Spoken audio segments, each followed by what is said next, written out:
மனுஷங்களுக்கு வந்து நோய் வந்தது காரணமே பண விஷயத்தில் நேர்மையாக இல்லாதது தான் காரணம். பண விஷயத்தில் எப்படியெல்லாம் நேர்மையாக இல்லாத நமக்கு வந்து திருடுறது, கடன் வாங்கிட்டு திருப்பி கொடுக்காமல் இருக்கிறது, இதுதான் நம்ம நேர்மையாக இருக்கிறதுன்னு நம்ம நினச்சிக்கிட்டு இருக்கோம். லஞ்சம் வாங்குறது, ஊழல் பண்ணுறது, கொள்ளை அடிக்கிறது, கொலை தொழில் செய்வது, இதுதான் பண விஷயத்தில் நேர்மையாக இல்லாத செயல்கள் அப்படின்னு நம்ம நினச்சிட்ருக்கோம். அது மாதிரி அளவுக்கு அதிகமான நேரம் உழைக்கிறாங்கல்ல, இப்போ அதாவது ஒரு 6 மணி நேரம் தான் உழைக்கணும் இந்த மாதிரி பணத்தை சம்பாதிப்பதற்காக. மீதி ஒரு 6 மணி நேரம் குடும்பத்தோட நேரம் செலவழிக்கணும். அப்புறம் விளையாடணும், ஆடணும், பாடணும், இப்படி தினசரி கடமைகள் நிறைய இருக்குது. ஆனால் நம்ம என்ன பண்ணுறோம், தினசரி தொழிலுக்காக மட்டும்தான் முக்கியத்துவம் கொடுக்குறோம். வேறு எதுக்கும் பணத்தை சம்பாதிப்பதற்கு தான் முக்கியத்துவம் கொடுக்குறோம். வேறு குடும்பத்துக்கோ எதுக்குமே முக்கியத்துவம் கொடுக்குறோம். இது ஒரு நேர்மையற்ற செயல் தான். இந்த நேர்மையற்ற செயலும் மனித உடலில் நோய்கள் வந்ததுக்கு காரணம். ஆக நோய்கள் வந்ததுக்கு காரணங்கிற அப்புறம் வந்து இப்போ வந்து பெண்கள் வேலைக்கு போகல, அதுவும் ஒரு நேர்மையற்ற செயல் தான். அதனால தான் நோய்கள் வந்தது. நேர்மையற்ற இப்போ ஒரு ஆணின் மனைவி வந்து வேலைக்கு போகல அப்படின்னா அது அந்த பெண்ணின் நேர்மையற்ற செயல். அதை அனுமதிக்கிறான் பாருங்க, வீட்டிலே அந்த பெண்ணிற்காக இவன் சம்பாதிச்சு கொடுக்குறான்ல, அதுவும் வந்து அந்த ஆணின் நேர்மையற்ற செயல். ஏன்னா அந்த பெண் வந்து வேலைக்கு போகாமல் வீட்டிலே இருக்கிறது வந்து இருக்கிறதுக்கு அவனும் ஒரு துணை போகிறான். அதனால் பணம் விஷயத்தில் அந்த அம்மா வேலைக்கு போகலை, வேலைக்கு போய் அந்த அம்மாவுக்கு தேவையான பணத்தை அந்த அம்மா சம்பாதிக்கலை அப்படிங்கும்போது அது அந்த பெண்ணின் நேர்மையற்ற செயல். அது பணம் விஷயத்தில் தனக்கு தேவையான பணத்தை சம்பாதிக்காமல் மற்றவர்களை எதிர்பார்க்கிற நேர்மையற்ற செயல். அதுக்காக அளவுக்கு அதிகமான நேரம் உழைக்கிறது. ஒரு ஆள் 6 மணி நேரம் தான் உழைக்கணும், ஆனால் சிலர் 12 மணி நேரம், 18 மணி நேரம், 16 மணி நேரம்லாம் உழைக்கிறாங்க பணத்தை சம்பாதிக்கிறதுக்காக. அப்படி இருக்கும்போது அது பிறருடைய உழைப்பை திருடுகிற மாதிரி, பிறருக்கு இருக்கிற வேலைவாய்ப்பை பறிக்கிற மாதிரியான செயல். இவர் வெறும் 6 மணி நேரம் மட்டுமே செஞ்சார் அப்படின்னு வைங்களேன். அப்போ வந்து இவர் வந்து டெய்லி 12 மணி நேரம் செய்கிறாரு. அப்படி செய்யாமல் வெறும் மணி நேரம் 6 மணி நேரம் மட்டுமே இவர் பணத்தை சம்பாதிக்கிறதுக்காக தொழில் செய்கிறாரு, உழைக்கிறாரு அப்படின்னு வச்சுக்கோங்க. அப்போ மீதி 6 மணி நேரம் வேறு யாராவது தானே செய்வாங்க, வேறு யாராவது தானே செஞ்சாகணும். அப்போ அந்த வேலை வாய்ப்பு இன்னொருத்தருக்கு போகுது அப்படின்னா. ஆக வந்து அளவுக்கு அதிகமான நேரம் உழைக்கிறது, பணத்தை சம்பாதிப்பதற்காக அளவுக்கு அதிகமான பணத்தை சேமித்து வைப்பது, பிறருக்கு ஒருத்தர்கிட்ட நிறைய பணம் இருக்குன்னா அது பிறருடைய பணம் தான் அவர்கிட்ட போய் குவிஞ்சு போய் கிடக்குது. காரணம் என்னென்னா அவர் அளவுக்கு அதிகமான நேரம் உழைக்கிறாரு, அதனால் அவருக்கு அளவுக்கு அதிகமான பணம் வந்து சேருது, அது அவரை சேமித்து வைக்கிறாரு. மற்றவங்களுக்கு வேலை வாய்ப்பு இல்லாமல் போகுது. ஒரு பக்கம் பார்த்தா வேலை வாய்ப்பு இல்லை, இன்னொரு பக்கம் பார்த்தா ஒருத்தர்கிட்ட அளவுக்கு அதிகமான பணம் இருக்கிறது, அளவுக்கு அதிகமான நேரம் உழைத்து கொண்டிருக்கிறார். ஒருத்தருக்கு பார்த்தா வேலை செய்வதற்கு வேலையே இல்லை, இன்னொருத்தர் பார்த்தா அளவுக்கு அதிகமான நேரம் உழைத்து கொண்டிருக்கிறார். வேலை வாய்ப்பு இல்லாதவர்கள் வேலை செய்யாமல் வேலை செய்வதற்கு வாய்ப்பே இல்லாமல் சும்மா இருக்காங்க அப்படின்னு வச்சுக்கோங்க. இன்னொரு புறம் பார்த்தாக்கா ஒருத்தர் அளவுக்கு அதிகமான நேரம் 18 மணி நேரம்லாம் உழைச்சிக்கிட்டு இருக்கார், இன்னொருத்தர் 1 மணி நேரம் உழைப்பதற்கு கூட வாய்ப்பு இல்லாமல் இருக்கிறார்கள். அப்போ இந்த மாதிரி 16 மணி நேரம், 18 மணி நேரம், 12 மணி நேரம் உழைக்கிறாங்கள்ல, அவங்கள 6 மணி நேரம் மட்டுமே உழைக்க செய்து மீதமுள்ள உழைப்பை வந்து மீதம் வந்து அவங்க அதுக்கு அளவுக்கு அதிகமாக வேலை பார்க்குறாங்க, அந்த வேலையை மற்றவங்ககிட்ட கொடுங்க, வேலை இல்லாதவங்ககிட்ட கொடுங்க. இந்த மாதிரி பண விஷயத்தில் நேர்மையாக இல்லாமல் போனதுனால தான் இந்த மாதிரி நோய்கள் வந்தது காரணம். திருடுறது, கடன் வாங்கிட்டு திரும்பி கொடுக்காமல் இருக்கிறது, ஊழல் வாங்குறது, லஞ்சம் வாங்குறது, இது எல்லாமே வந்து ஒரு நேர்மையாக இருக்கிறவங்க மனசு அமைதியாக இருக்கும். அதாவது 8 மணி நேரம் வேலை அல்லது 6 மணி நேரம் வேலை செஞ்சுட்டு வீட்டில் குடும்பத்தோடு நேரம் செலவழிக்கிறாங்கள, அவங்களுக்கு வந்து இது போதும் அப்படிங்கிற ஒரு மனப்பான்மை, மேலும் மேலும் வேணும் பேராசை என்பது அவர்களுக்கு இருக்காது. இது போதும் என்கிற மன குடும்பத்தோடு நேரம் செலவழிப்பார்கள். அவர்கள் எப்போதுமே வந்து ரொம்ப நேரம் அதாவது குடும்பத்தோடு நேரம் செலவழிக்காமல் நேரங்காலம் பார்க்காம பணத்தை சம்பாதிப்பதற்காக வேலை செய்வது அவர்களுக்கு பிடிக்காது. அதனால் குடும்பத்தோடு நேரம் செலவழிக்கிறாங்க, அமைதியாக வாழ்கிறார்கள்.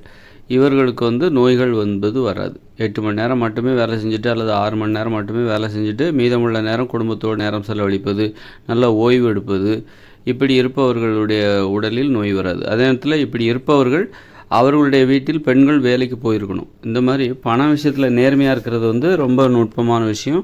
பல்வேறு கோணங்களில் நாம் அதை அணுக வேண்டும். அளவுக்கு அதிகமாக சம்பாதிக்கக்கூடாது, அளவுக்கு அதிகமான நேரம் உழைக்கக்கூடாது, உடலை வந்து ஒரு இயந்திரத்தை போல் பயன்படுத்தி பணத்தை சம்பாதிச்சிட்ருக்கூடாது. உடம்பை ஒரு இயந்திரம் மாதிரி பார்க்குறது, ஒரு அடிமை போல் பார்த்துட்டு அந்த உடம்பை வச்சு நிறைய நேரம் வேலை செஞ்சு அந்த உடம்புக்கு சொந்தக்காரர் தான் அவரே தனது உடலை ஒரு இயந்திரத்தை போல, ஒரு அடிமையை போல பார்த்து கொண்டு நிறைய நேரம் அதை வச்சு சம்பாதிச்சுட்டு அதுக்கு ஒழுங்காக தூக்கத்தை கொடுக்காம, ஓய்வை கொடுக்காம, அப்புறம் நோய்களை தருகிற உணவுகளை சாப்பிட்றது, இந்த மாதிரி பல்வேறு கோணங்களில் பண விஷயத்தில் மட்டும் இல்லை, உணவு விஷயத்துலேயும் நேர்மை இல்லை. உடலுக்கு ஆரோக்கியம் இல்லாத உணவுகளை சாப்பிட்றது. ஆக உணவு நேர்மையற்ற செயல், ஒட்டுமொத்தமாக நேர்மையற்ற செயல் தான் நோய்கள் வருவதற்கு காரணம். உடம்புக்கு இதை சாப்பிடக்கூடாது, இதை சாப்பிட்டா நோய்கள் வரும் அப்படின்னா இப்போவே நீ இதை நிறுத்திருக்கணும். நிறுத்தாமல் உடம்புக்கு நோய்களை தருகிற உணவுகளை இப்போவே நீ சாப்பிட்டுட்ருக்கன்னா அது கூட நேர்மையற்ற செயல் தானே. நீ உன் உடம்புக்கு நீ செய்கிற துரோகம் தானே. ஏன்னா உன் உடம்பு ஒன்றை தான் நம்பி இருக்குது. அப்படி இருக்கும்போது நீ அந்த உடம்புக்கு எது பாதுகாப்போ, எது நல்லதோ, எது ஆரோக்கியம் தருமோ அந்த உணவுகளை தானே சாப்பிட்ணும். அப்போது நீ என்ன பண்ணுற, உன்னையே நம்பி இருக்கிற உன் உடம்புக்கு நோய்களை தருகிற உணவுகளை நீ கொடுக்கின்றாய். அப்போ அது ஒரு நம்பிக்கை துரோகம் தானே, அது ஒரு நேர்மையற்ற செயல் தானே. இந்த மாதிரி நேர்மையற்ற பண்பு இதுதான் நோய்கள் வருவதற்கு காரணம். நம்ம தானிய உணவுகள், இட்லி, பூரி, பொங்கல், தோசைலாம் சொல்கிறோம்ல, இதெல்லாம் சாப்பிட்றதே நேர்மையற்ற செயல். இதெல்லாம் சாப்பிட்றவங்க அத்தனை பேருமே நம்பிக்கை துரோகிகள், நேர்மை இல்லாதவர்கள். அவங்க உடலுக்கு அவங்க நம்பிக்கை துரோகம் செய்கிறாங்க. அவங்க உடல் அவங்கள நம்பி இருக்குது. நமக்கு இவன் நல்லது செய்வான், இவங்க நல்லது செய்வாங்க, நல்ல உணவுகளை தருவார்கள் அப்படின்னு, நமக்கு பாதுகாப்பாக இருப்பார்கள் அப்படின்னு சொல்லிட்டு அந்த உடம்பு அவங்கள நம்புது, அந்த உடம்புக்கு சொந்தக்காரங்களை நம்புது. ஆனால் இவங்க என்ன பண்ணுறாங்க, சுவைக்கு முக்கியத்துவம் கொடுத்து நோய்களை தருகிற உணவுகளை கொடுக்கிறார்கள். அவங்க உடம்புக்கே அவங்களே கொடுக்குறாங்க. சிகரெட் பிடிக்கிறாங்க, மது அருந்துகிறார்கள், இப்படி நோய்களை வர. அப்போ அது ஒரு நேர்மையற்ற செயல். அப்புறம் இந்த இட்லி, தானியங்களால் சமைக்கப்பட்ட உணவுகளை சாப்பிட்றாங்க, மாமிச உணவுகளை, மீன் உணவுகளை, முட்டை உணவுகளை சாப்பிட்றாங்க. இதெல்லாம் ஒரு நேர்மையற்ற செயல். ஏன்னா இதெல்லாம் சாப்பிடக்கூடாது, இதெல்லாம் மனித உணவுகளே கிடையாது. இதெல்லாம் மனித உணவுகள் என்பது என்னென்னா கீரை, காய்கறி பொரியல், கீரை கூட்டு, கீரை பொரியல், கிழங்கு வகைகள், பயிர் வகைகள், பருப்பு வகைகள், தயிர், மோர், பால், தேன், இதெல்லாம் தான் மனித உணவுகள். அதை தான் நம்ம சாப்பிட்ணும். தானிய உணவுகள்லாம் மனித உணவுகள் கிடையாது. அதனால் இப்படி நேர்மை அப்போ அதை சாப்பிட்றதுங்கிறதே ஒரு நேர்மையற்ற செயல் தான். அது நமக்கு தெரியாமல் கூட இருக்கலாம், அறியாமையின் காரணமாக கூட நம்ம தப்பு பண்ணலாம். நேர்மை இல்லாமல் நாம் நடந்து கொள்ளலாம். தெரிஞ்சே யாரும் தப்பு பண்ணாமல் இருக்கு, யாருக்குமே தெரியல, தெரியாமல் பண்ணிகிட்ருக்காங்க. தெரியாமல் பண்ணாலும் நீ தெரியாமல் வெந்நீரில் தெரியாமல் கைவிட்டாலும் அது சுட தான் செய்யும். ஆக தெரியாமல் நீ ஒரு பள்ளத்தில் விழுந்தாலும் உனக்கு அடிபடத்தான் செய்யும். அதனால் தெரியாமல் தானே நாங்கள் தப்பு பண்ணோம், அதுக்கு நோய்கள் எப்படி எங்களுக்கு தண்டனையாக வரலாம் அப்படின்னு கேட்க முடியாது. தெரியாமல் பண்ணாலும் தெரியாமல் கூட நம்ம அந்த தப்பு பண்ணிடக்கூடாது. தப்பு பண்ணால் தப்பு தான் பார்ப்பாங்களோடி அவங்க தெரிஞ்சு பண்ணாங்களா தெரியாத பண்ணாங்களா அதை பற்றிலாம் கவலை கிடையாது. அதனால் நாம் அறியாமையின் காரணமாக செஞ்சாலும் சரி, அறிந்தே செய்தாலும் சரி, நேர்மையற்ற செயல்கள் தான் நோய்கள் வருவதற்கு காரணம். நோய்கள் வந்துச்சுனாலே அவர்கிட்ட நேர்மை இல்லை அப்படின்னு தான் அர்த்தம். ஒருத்தர் நான் லஞ்சம் வாங்கலை, திருடலை, நான் யாருக்கு கடன் வாங்கினாலும் திருப்பி கொடுத்துட்றேன், பண விஷயத்தில் நான் நேர்மையாக தான் இருக்கேன், அப்போவும் ஏன் எனக்கு நோய் வந்ததுன்னு சிலர் கேட்பாங்க. அவர் ஒருவேளை அளவுக்கு அதிகமான நேரம் உழைத்திருப்பார். தினமும் 6 மணி நேரம் தான் பணத்தை சம்பாதிப்பதற்காக உழைக்க வேண்டும். ஆனால் அவர் 8 மணி நேரம் அல்லது 10 மணி நேரம், 12 மணி நேரம் பணத்தை சம்பாதிப்பதற்காக உழைத்திருக்கலாம். அப்போ அதுதான் நேர்மையற்ற செயல். அதன் காரணமாக அவருக்கு உடலில் நோய் வந்திருக்கலாம். அல்லது அவங்க வீட்டிலே யாராவது, ஒருவேளை அது ஆணாக இருந்தால் அவங்க வீட்டில் யாராவது, அவருடைய மனைவி வீட்டில் வெளியில் பணத்தை சம்பாதிப்பதற்காக வேலைக்கு போகாமல் வீட்டிலே இருக்கலாம். ஆக அந்த மனைவியின் நேர்மையற்ற செயலுக்கு இவர் உடந்தையாகவும் காரணமாக இருக்கிறார். அதன் பொருட்டும் இவரது உடலில் நோய் வருவதற்கு அதுவே காரணமாக இருக்கிறது. நோய் வருவதற்கு இன்னொரு காரணம் அந்த வன்முறை உணர்ச்சி. இப்போ தப்பு பண்ணுறாங்களே, நேர்மையற்ற செயல், திருடுறாங்க, ஊழல் பண்ணுறாங்க, லஞ்சம், அப்போ அவங்களுக்கு ஒரு பயம் இருக்கும், ஒரு மரண பயம். அந்த மரண பயம் தான் நோய்க்கு காரணம். வன்முறை உணர்ச்சி, குற்ற உணர்ச்சி, அதுதான் நோய்களுக்கு காரணம். குற்றங்கள் செய்யும்போது ஏற்படுகிற உணர்ச்சி. அது மாதிரி நோய்களை தருகிற உணவுகளை சாப்பிட்டாலே குற்ற உணர்ச்சி ஏற்படும். இட்லி, பூரி, பொங்கல், தோசை இதெல்லாம் சாப்பிட்டாலே ஒரு குற்ற உணர்ச்சி ஏற்படும். பிரியாணி சாப்பிட்டாலும் சரி ஒரு குற்ற உணர்ச்சி ஏற்படும். பரோட்டா சாப்பிட்டாலும் ஒரு குற்ற உணர்ச்சி, ஏன்னா அது ஒரு குற்றம். அதனால் குற்றம் செய்யும்போது தான் குற்ற உணர்ச்சி ஏற்படும். ஆக குற்ற உணர்ச்சி தான் நோய்களுக்கு காரணம். வன்முறை உணர்ச்சி தான் நோய்களுக்கு காரணம். அமைதியின்மை தான் நோய்களுக்கு காரணம். அதனால் அமைதியை தருகிற செயலை செய்ய வேண்டும். எது குற்றம், நமக்கு ஏன் ஆராய்ச்சி பண்ணுறோம், மனித உயிர்கள் எந்த உணவை சாப்பிடணும்னு நாம் ஏன் ஆராய்ச்சி பண்ணிகிட்ருக்கோம் அப்படின்னா, நம்ம சாப்பிடக்கூடாத, நாம் எதை சாப்பிட வேண்டுமோ அந்த உணவை தான் சாப்பிடணும். எதை சாப்பிடக்கூடாதோ அதை நாம் சாப்பிட்டா அதுவே ஒரு குற்றம். அது நமக்கு தெரியாமல் இருக்கலாம், இதெல்லாம் சாப்பிடக்கூடாதுன்னு நமக்கு தெரியாமல் இருக்கலாம். தெரியாமல் நீ தப்பு பண்ணாலும் அந்த தப்போட விளைவை அனுபவிச்சு தான் ஆகணும். தெரியாமல் நீ கொதிக்கிற வெந்நீரில் கையை விட்டாலும் அது சுட தான் செய்யும். அதனால் தெரிஞ்சு செஞ்சாலும் சரி, தெரியாமல் செஞ்சாலும் சரி, அதோட விளைவுகளை அனுபவிச்சு தான் ஆகணும். தெரியாமல் கூட நம்ம தப்பு பண்ணிடக்கூடாது அப்படிங்கிறக்காக தான் இந்த மாதிரி நம்ம தெரியாமல் கூட நம்ம குற்றங்களை செய்து விடக்கூடாது.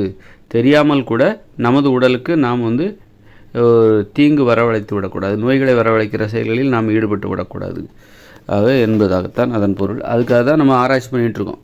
ஒவ்வொருத்தரும் சொல்கிறாங்க, நம்ம அதை சாப்பிடக்கூடாது, இதை சாப்பிடக்கூடாது, இதை சாப்பிட்ணும், அதை சாப்பிடக்கூடாது, இவ்வளவு தான் சாப்பிட்ணும், இப்படி சாப்பிட்ணுன்னு ஏன் ஒவ்வொருத்தரும் இதெல்லாம் ஆராய்ச்சி இப்போ நடந்துக்கிட்டு இருக்குது. மனுஷங்க இன்னும் மனுஷங்களை ஆகலை. அவங்களுக்கு எதை சாப்பிட்ணுன்னே தெரில, எந்த உணவை சாப்பிட வேண்டும், எதை சாப்பிடக்கூடாதுன்னே அவங்களுக்கு தெரில. இதைத்தான் சாப்பிட வேண்டும் அப்படின்னு சொல்லிட்டு எப்படி வாழ வேண்டும் அதை எல்லாமே ஆராய்ச்சி பண்ணிகிட்ருக்காங்க. இப்போ தான் ஆராய்ச்சி பண்ணிகிட்ருக்காங்க.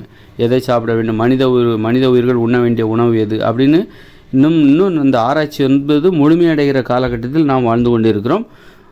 அந்த ஆராய்ச்சி எனது ஆராய்ச்சியின் மூலமாக முழுமையடைந்து விட்டது. மனித நிலையில் இப்போ தான் நாம் ஒரு மனித நிலையில் முழுமையடைந்திருக்கிறோம். மனித நிலையில் முழுமையடைந்த அந்த முதல் மனிதன் நான் தான்.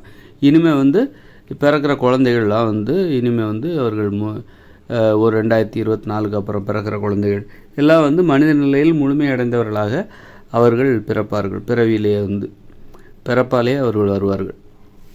ஆக இப்படியாக மாற்றம் போகிறோம்.